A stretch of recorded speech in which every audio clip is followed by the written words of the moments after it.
Hi, I'm Erin from the Witch of Saturn. Welcome back to my channel. I am so late doing this Gemini I Decan. Taurus 3 took me out. Lost about at least a solid week, but probably like a good 10 days of just like not feeling well. I finally feel back to myself. So we're gonna get this in. It's probably gonna be like right at the last day of the Decan, but that's okay. This is how it goes. And I did actually somehow manage to keep up with my journal. So this was Taurus 3. This is the collage that I did for this Decan that talked a lot about Africa with the 7-pointed star, Lilith, Isis, the bird of Zimbabwe, Sekhmet, and then we've got like Taurus and Saturn, the Seven Sisters, the Meraphors. So I am happy that I got this done. The other planners, you know, my other Decan Walk planner, I'm not even gonna, was a lost cause. So we'll see how that goes. You know, I think when you're doing something like this, it takes a long time. You figure out what works and what doesn't. Some things fall off, some things stick, and I'm okay with that. We're just kind of like going with the flow. So now we are currently in Gemini, which is ruled by the Lovers. Gemini I, which is the Eight of Swords, ruled by Jupiter. So it's Jupiter in the sign of Gemini for Eight of Swords. Here are my stickers. And then, so we're in Eight of Swords, which is interference. And here's the interference card from Eight of Swords, stop resisting progress. Okay, well, I feel this with my like AI resistance. And then the Wheel of Fortune is Jupiter, which says grow anything. And the Lovers is Gemini. How far would you go for love? Okay, so we've got Eight of Swords, 0 to 9 degrees of Gemini, Jupiter in Gemini.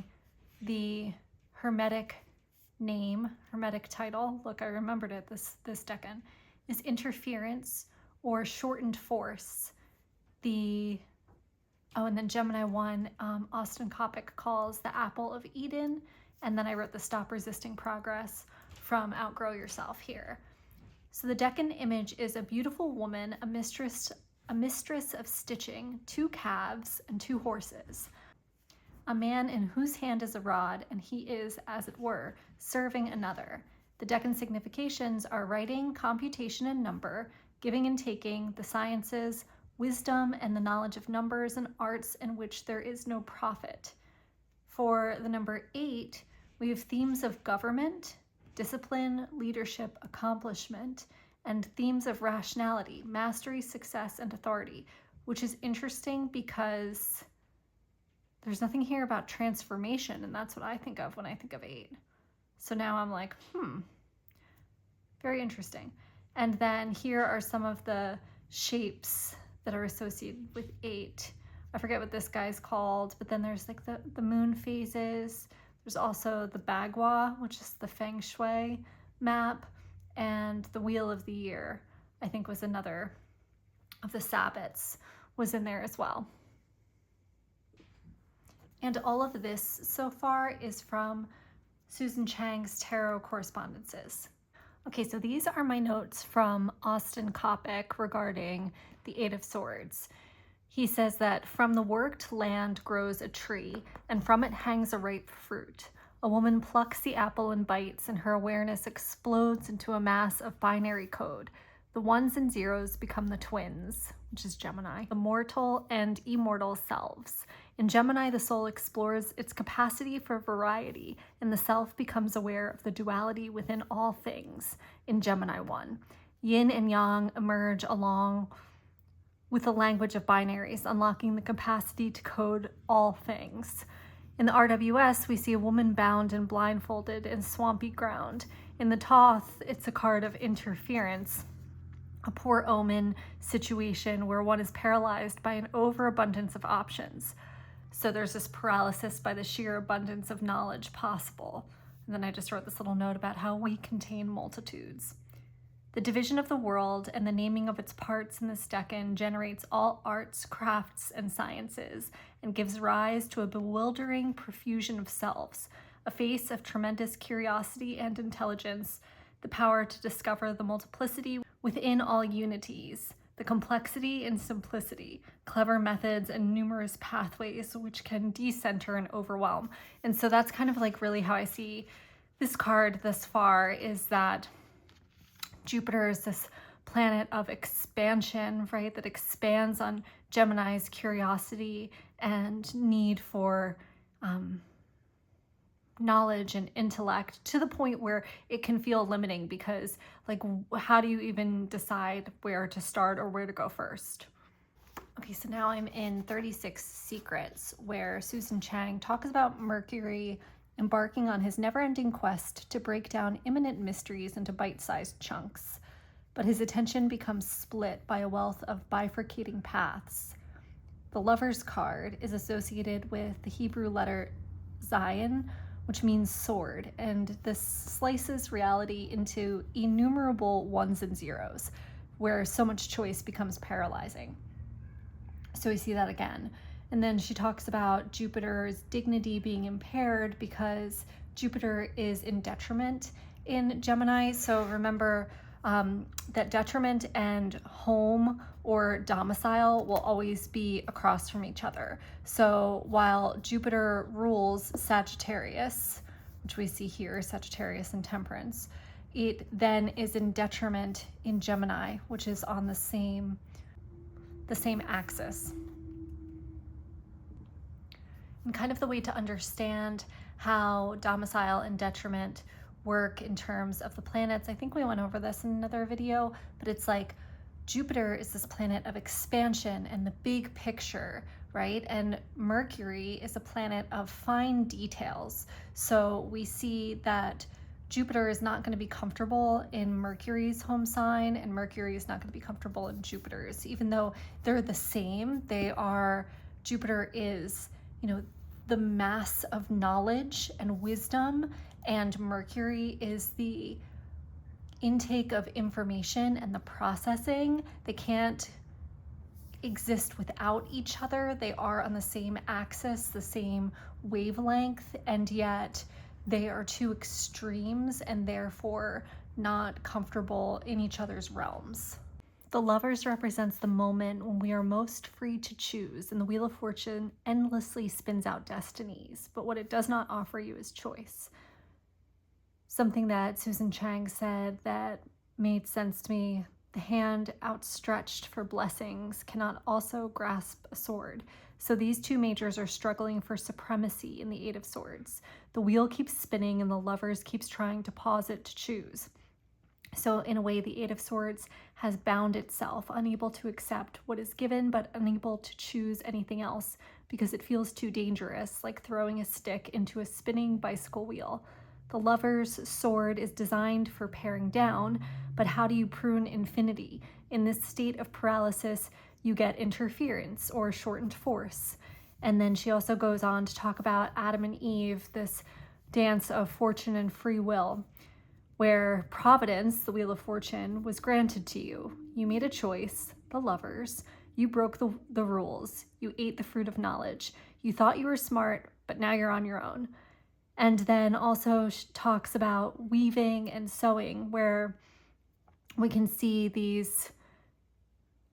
Lovers and the Wheel of Fortune as the wheel and the spindle, or the hand wheel and the needle. So something goes wrong with the timing, fate, of the needle, sword, and the bobbin snags into a knot of confusion. So she says sometimes she thinks about the Eight of Swords as a snagged bobbin card, where you mustn't force the needle, you can only cut the thread. In the Wild Way Oracle, the keywords are trust yourself for Gemini 1, where infinite possibilities abound, and we see this magpie has an extremely curious mind and loves nothing more than to explore all possible options. Yet sometimes the desire for multiplicity generates overthinking. Too many options can produce analysis paralysis and anxious thinking. When this happens, remember to drop out of your head and into your heart.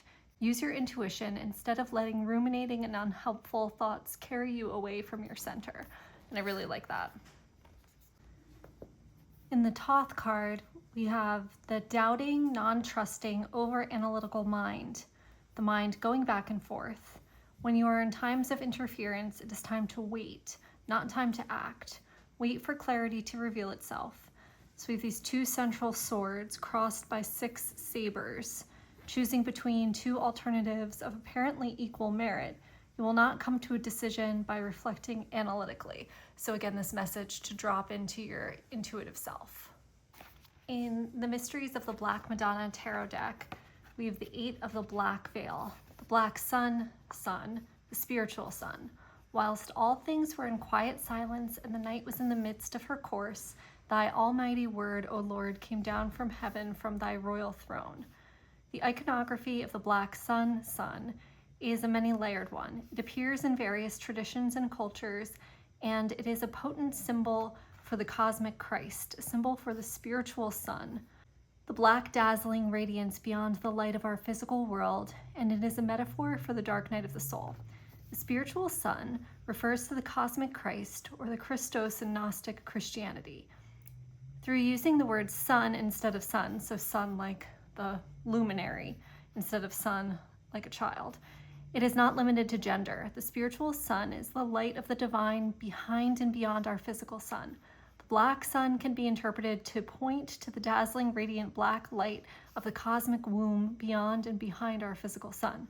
The origins of the black sun are in our primal relationships with day and night, the sun and the moon in life and death. The worship of the sun, Sol, was indigenous to the Romans, who had a temple to Sol Indiges and Sol Invictus. The invincible or unconquerable sun was the principal deity in Rome for a certain period. In the Julian calendar, 25 December, Christmas night, and the night that the Holy Sun was born, is the longest night of the year. The winter solstice was called the Black Sun in the past. In the Northern Hemisphere, the black sun of the winter solstice is also the sun of the Christmas night, and traditionally the Virgin gave birth at midnight in the grotto. This black sun can be equated to the black stone of the materia prima, absolute potency of the cosmic void on the verge of giving birth to new life, similarly to the black Virgo Paratura. Here we see the image of the black Christ, divine life manifested through the black virgin symbol of the unmanifest, as seen in card 6, the Mother of Silence. The black sun, Sol Niger, is also the name of the black work, or the blackening in alchemy. This is where all the impurities of the primal matter are burnt, and it turns black. This blackness stands for the death and rotting of the old false self, and is popularly referred to as shadow work. On both the black Madonna and black Jesus here, it is also represented by the dark color of the veil and robes, that of the night sky, and the midnight sun. The dark night of the soul of the individual spiritual journey can be seen as a literal and symbolic counterpart to the eclipse of the sun, the black sun. The traditional symbol of the midnight sun is related to the birth of Christ, the son of the black Madonna, and one cannot fail to see the connection between the black midnight sun and the black Virgin Mother. The black sun is a potent and active symbol of the transformative potential of the inner journey. This altar contains the black baby Jesus from the icon of Our Lady of Altoteng. The black Christ child has his own symbolic language. He usually gives a blessing with one hand and holds a globe or a bunch of grapes in the other hand. In some statues, he carries a closed book. In some of these icons, the Black Holy Son also has very large hands, similar to that of his Black Holy Mother. In the other Black Madonna icons, especially those of the Romanesque era, the child is not a baby but a small adult or miniature king. The Black Madonna reveals her adult son, and she initiates and consecrates her child as she sets them into the wide world. During this time, they have to face many initiatory tests, and she embraces them at their homecoming. She breathes the life out into the manifest and breathes life back into the unmanifest. The Black Madonna, mother of the Black Sun, symbolizes the intimacy of the human soul with Christ, a symbol of the human capacity to birth the Christ within. The Black Sun is a sacred light that is being born within you and our world, continually, endlessly, infinitely. Through the darkest night of the soul, you are protected and guided into a new dawn and the warmth and radiance of unconditional love. And then here we have the 8 of Doves in the Mysteries of the Red Madonna Mary Magdalene Tarot deck. The feminine heart and womb of rebirth, Mary Magdalene, Black Madonna, in the lineage of the divine feminine and the sacred red triangle. This altar is created in the lineage of the ancient feminine traditions, the way, symbolized by the V. Mary Magdalene, Black Magdalene of the womb of rebirth, stands on the sacred red V or triangle. So here's that.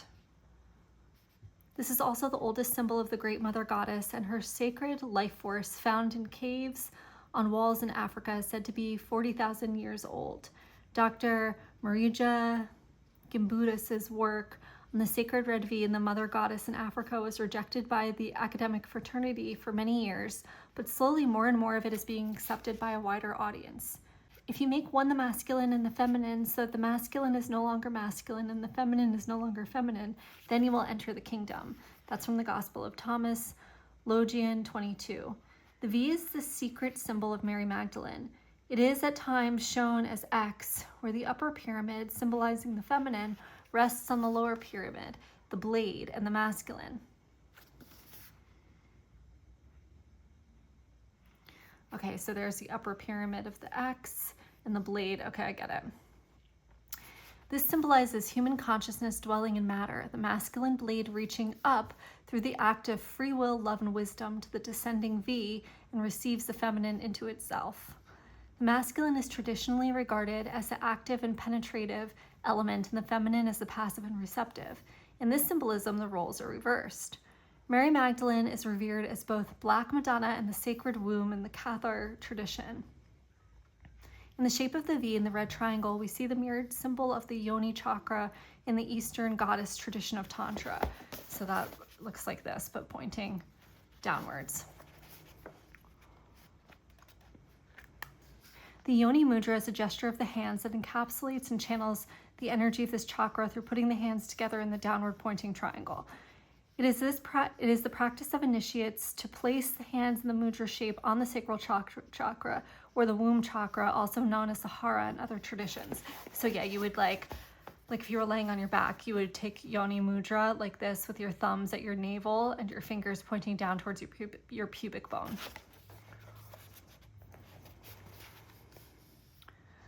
This is not only a physical womb, but also the entry point of Prana Shakti. This is the physical representation of the mystical and cosmic womb, as well as various mystical birthing and rebirthing initiations and changes in the energetic and mystical bodies of light, regardless of a physical womb. In Hinduism, using the Yoni mudra is how one evokes Kali Ma, the Black Mother of Kundalini. This mudra, if often called the mudra of one-pointedness, I think that's supposed to say this mudra is often called the mudra of one-pointedness, as it quickly calms the mind and allows peace to settle. The meaning of the word yoni in Sanskrit means womb or source. Mudra means gesture or seal and is typically used during meditation for healing energy. The yoni mudra is connected to Kundalini Shakti life force energy and the most powerful way of connecting with this energy within yourself. Kali represents endless time and space, the womb, as well as darkness and mystery. The downward-facing triangle that your hands create with this mudra represents the symbol of Shakti, or feminine cosmic energy. Kundalini energy can be activated to start her ascent through the practices of yoga, mudra, meditation, and other tools. Since this mudra allows you to go within and become more internal, which is said to be more feminine, you can use it whenever you need to escape the chaos of daily life. In this altar, I have included the birds symbolizing the various stages of the ascent of Kundalini when activated by the Yoni mudra: the dove, the peacock, and the swan. That's interesting. I don't know about that. The luminous Black Magdalene is standing against the cosmic sky of the cosmic womb. Tools such as hand gestures, mantra, prayers, and knowledge are powerful on the journey of liberation from the fearful. Through spiritual practices, the inner self can become powerful and a divine ally in the battle against limiting beliefs, fears, negative self-talk, falsehoods, and misinformation. To be anointed with oil from the chrism of the body is a higher form of baptism, higher than being immersed in water. The doorway of the red V connects us to the self and the physical body. When we reconnect to the sacred nature of matter, we will access the innate wisdom of the body. We will come to know the compassion for the self and others that goes beyond the mind, in which the mind can never plume. Accepting, loving, and having mercy for the self is integral to the path of love. Self-victimization, trapped, stuck, fearful, self-doubt, negative inner talk. And let's just look at how beautiful this card is. Okay, everybody, that's it. Sorry, this one was a little bit shorter than usual, but we got it in, and I will see you very soon for Gemini 2. I'm gonna start working on that video very early next week. Okay, thank you so much for being here. If you liked this, please hype the video, like, subscribe, do all of those things. If you ever want to book an astrology reading with me, I do natal chart readings, transit readings, you name it. And you can do that through my website, which is erinlento.com. Have a wonderful day, and I'll see you so soon.